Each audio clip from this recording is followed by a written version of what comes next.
Assalamualaikum warahmatullahi wabarakatuh. So, hari ini saya nak buat ulasan perlawanan antara Selangor versus Chong An Hanoi, yang mana Selangor menang 2-0 dalam saingan shot pick up lah.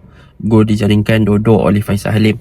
So, Faisal Halim untuk game ni very clinical lah. Jadi, sebenarnya untuk game ni, kalau ikutkan Krigo Moraes patutnya boleh skor lebih daripada 2 ataupun 3 gol. Tapi sayang, beribu kali sayang, ada beberapa kali dia punya first touch agak ke laut dan dia punya finishing agak ke laut juga kan. So dia kurang clinical lah untuk game ni. Senang cerita. Baik, untuk game Selangor versus Chong An Hanoi, boleh dikatakan Selangor menerapkan satu formation yang sedikit berbeza. Yang mana untuk game ni, Kipanggun tak menggunakan Syahir Bashar. Sebaliknya, Kipanggun menggunakan midfield yang berbeza. Yang mana dia menurunkan double pivot, iaitu Rawab Deh dan juga Noah Liner. Dan dia meletakkan Hugo Boimo sebagai nombor 10 ataupun lebih kepada attacking midfielder lah. Which is, perkara tersebut memberikan satu kelebihan untuk pasukan Selangor.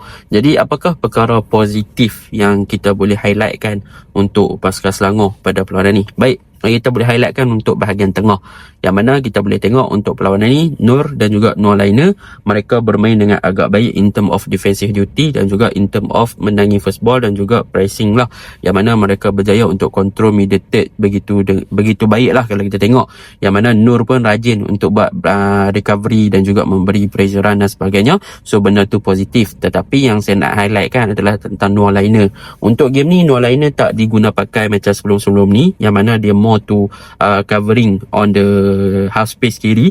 Tetapi untuk game ni, kalau kita lihat untuk pasukan Selangor, apa yang diguna oleh Noah Liner adalah dia adalah orang yang bermain dari bahagian yang lebih deep, ataupun senang kata dia diguna pakai untuk distribute dengan counter attack punya hantaran jauh, dan juga distribute untuk bermain dengan lebih direct serta long ball lah. Dan perkara tu efektif sebenarnya. Sebab apa? Sebab distribution ball yang dilakukan oleh pemain seperti Noah Liner adalah sangat-sangat efektif. Sebab apa saya kata macam tu? Sebab kalau kita lihat untuk game ni, bagaimana Noah Liner punya long ball, accurate kan. Contoh gol yang dijaringkan oleh Faisal Halim, bagaimana Noah Liner cari Alvin Fortes di bahagian kanan. So macam mana dia buka game ke depan, melebarkan game dan sebagainya.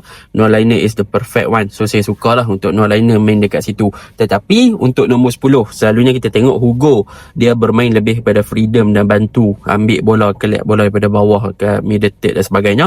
Tetapi untuk game ni, Hugo bermain more on the central side di zone 14. So dia berjaya untuk buat something yang better. Dan kita boleh nampak kelebihan yang ada pada Hugo ni. Dia boleh carry the ball, dia boleh pegang bola lama, lepas tu dia boleh gelecek-gelecek, dan dia punya killer pass, yang mana dia punya penetration passes tu boleh menyebabkan situasi yang dia berjaya break down the defense dengan true passing yang efektif untuk mencari pemain-pemain yang buat larian. So berapa kali dia buat break passing, killer pass yang hampir membuatkan pasukan Selangor berada dalam situasi untuk score the goal, tapi gagal dimanfaatkan oleh Krigo Moraes. Tapi akhirnya dia berjaya untuk set up kepada Faisal Halim, untuk Faisal Halim gol yang kedua. So trio midfield ni complete each other lah. Itu yang saya minat lah. Untuk front three pasukan Selangor pada perlawanan ni, boleh saya katakan untuk Faisal Halim dan juga Alvin Fortes, mereka menunjukkan satu konsistensi yang bagus. Bagaimana mereka exploit on the wide area as a true winger. Sebab apa saya kata macam tu? Sebab untuk game ni, memang selain pada Noah Liner punya distribution ball, attacking pasukan Selangor adalah harap ataupun depends on the winger untuk break through the defense punya wide area. So Alvin Fortes untuk game ni, bagi saya dia menunjukkan satu gameplay yang menarik. Cumanya clinical in term of execution dia kurang sikit, yang mana dia punya percubaan berjaya di save dan sebagainya. Tapi untuk Faisal Halim, game ni dia very clinical lah. Manakala untuk Krigo Moraes, dia positioning dah padu, untuk hold up dah padu, link up play pun padu, combination play pun padu, receive the ball dengan buat larian-larian break to between the defense pun padu. Tapi sayang, untuk game ni dia kurang clinical. Aduh, sayang Krigo. Sebab sebenarnya Krigo kita kenal dengan satu finishing wise yang bagus. Tapi untuk game ni dia punya finishing agak kurang sikit. Untuk defense, bagi saya boleh puji Abu Analdi. Dia makin selesa bermain sebagai left back.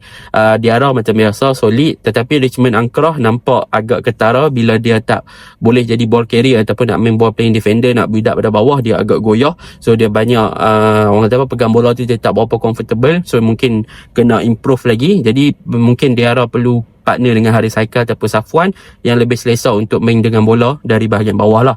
Dan tak lupa Kalamullah you are the best. Untuk game ni tim Selangor kena bagi kredit kepada Kalamullah lah. Sebab apa? Sebab Kalamullah bermain dengan begitu cemerlang, menafikan beberapa percubaan berbahaya dari Chong Anoy yang boleh kita katakan memang well deserved lah untuk Kalamullah yang menjadi penjaga gol utama. Jadi orang kata apa, reunion antara Kipanggun menentang Mano Polkin, nampaknya Mano Polkin kalah lah 2-0. Untuk Mano Polkin, dia punya approach lebih kepada back 3 dan mereka cuba penetrate dengan penggunaan winger, tapi sayang mereka punya wide area tak ada kelebihan. Tapi apa yang saya nampak game ni, pasukan Chong Anoy dia lebih kepada physicality. Mereka cuba beat dengan direct dan juga guna physical, tetapi in term of physical mungkin sebab tu Kipanggung guna Richmond Angkrah dengan Dara di belakang untuk pastikan physical advantage yang ada pada pemain hadapan pasukan Chong Anoy tak berjaya digunakan dengan baik, seperti Alan Graffiti dan sebagainya. So semalam kita boleh tengok lah